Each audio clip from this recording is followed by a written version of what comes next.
북한 매체 보도 좀 더 자세히 분석해 보겠습니다.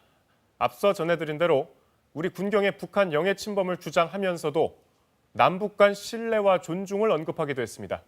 이번 사건의 책임을 인정하는 듯한 대목도 있는데 어렵게 쌓아올린 남북 관계를 파국으로 몰고 가는 것까지는 원치 않는 것으로 풀이됩니다.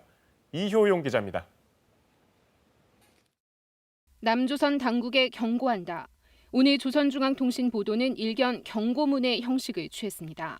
하지만 내용을 뜯어보면 이번 사건을 남북관계에서 있어서는 안 될 불미스러운 사건으로 규정하면서 남북 사이 신뢰와 존중의 관계가 절대 훼손되는 일이 추가 발생하지 않게 대책을 보강했다는 내용이 상당 부분을 차지합니다. 영해 침범을 주장하며 경고하면서도 이번 사건에 대한 책임을 인정하고 재발 방지를 강조하며 수위를 조절한 겁니다.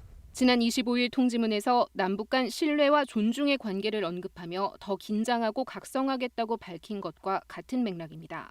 이번에도 최고 지도부의 뜻이라고 명시해 김정은 위원장의 재가를 받았음을 시사했습니다.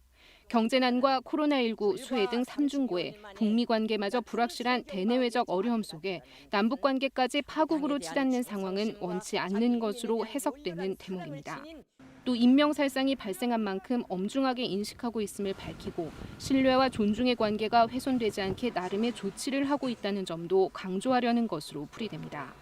자신들도 남북관계를 중시한다. 그래서 진상조사, 재발방지 조치, 최고 지도자의 사과 등 사건의 조기 수습을 위해 나름대로 최선의 조치를 취하고 있다. 그러니 더는 압박하지 말라 하는 메시지가 포함된 것으로.